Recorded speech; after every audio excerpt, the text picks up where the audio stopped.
የአሪዞን ዋና አስተዳዳሪ አቶ አብርሃም አታ በደቡብ አሪ ወረዳ አንዳንድ ቀበሌዎች አርሶ አደሩ በመንገድ መሰረተ ልማት እጦት ከሚያመርቱት የግብርና ምርትም ሆነ የተለያዩ አገልግሎቶችን ለማግኘት የሚደርስባቸውን ኢኮኖሚያዊም ሆነ ማህበራዊ ችግሮችን ለመቅረፍ የወረዳው መንግስት በሚሰራው ቀበሌን ከቀበሌ የሚያገናኝ የመንገድ መሰረተ ልማት ግንባታ ዞኑ በገንዘብም ሆነ በእውቀት አስፈላጊውን ድጋፍና እገዛ እንደሚያደርግና በቀጣይ በዞኑ ተመሳሳይ ችግር ያለባቸውን ቀበሌያት ተጠቃሚ ለማድረግ በሂደት ይሰራልም ብለዋል።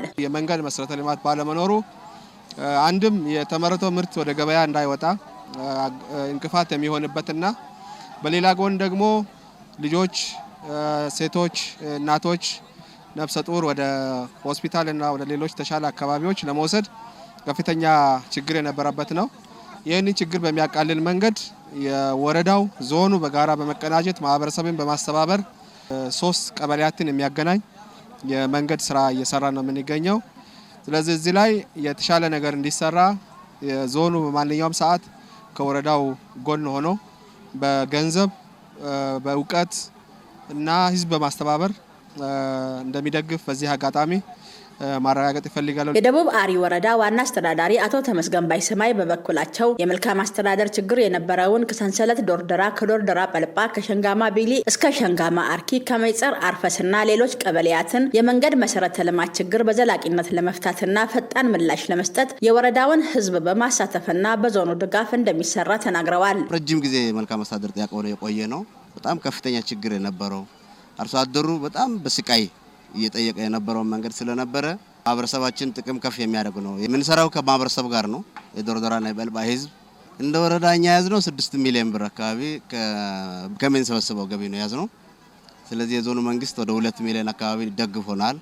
ስለዚህ አጠቃላይ በተያዘው በአንድ ወር ጊዜ ውስጥ እነዚህ መንገዶች ከፍተን እንጨርሳለን። ቀጣይ ደግሞ ወደ ቀጣዩ ምዕራፍ እንሄዳለን ብለን እንጠብቃለን። የወረዳው ትራንስፖርትና መንገድ ልማት ጽሕፈት ቤት ኃላፊ አቶ ካሳሁን አሰግድ የማህበረሰቡን ኢኮኖሚያዊና ማህበራዊ ተጠቃሚነት ለማረጋገጥ በተያዙ ቀበሌያት የ40 ኪሎ ሜትር የመንገድ መሰረተ ልማት ግንባታ ይካሄዳል ብለዋል። ከሰንሰለት ዶርዶራ፣ ከዶርዶራ ጳልጳ እንዲሁም ከመይጸር አርፈስ፣ ከቢሊ አርኪ እና ሌሎች ገጠር ቀበሌያት ፍላጎታቸው ከባድ ነው። መንገድ የለም። ማህበረሰቡ በጣም ኢኮኖሚካሊ የተጎዳ ያለበትን ሁኔታ ጭምር እንደ ደቡብ አሪ ወረዳ ተረተን በአጭር ቀን ውስጥ ያው 40 ኪሎ ሜትር ነው ርቀቱ። ይሄን 40 ኪሎ ሜትር ለማጠናቀቅ ሁላችንም ቆርጠን ተነስተናል። የአሪዞን ብልጽግና ቅርንጫፍ ጽሕፈት ቤት የመንግስት ዋና ተጠሪ አቶ አፌዶ ወርቁ የተጀመረውን የመንገድ መሰረተ ልማት ከዳር ለማድረስ አስፈላጊውን ድጋፍና እገዛ እንደሚያደርጉና ህዝቡም የነቃ ተሳትፎ ማድረግ እንዳለበት ጥሪያቸውን አስተላልፈዋል። መጀመሪያም ቢሆን ብልጽግና ሰው ተኮር ነው። ሰው ላይ ትኩረት አድርጎ ይሰራል። ህብረተሰቡን መንግስት ያስተባብራል፣ ፓርቲው ይመራል።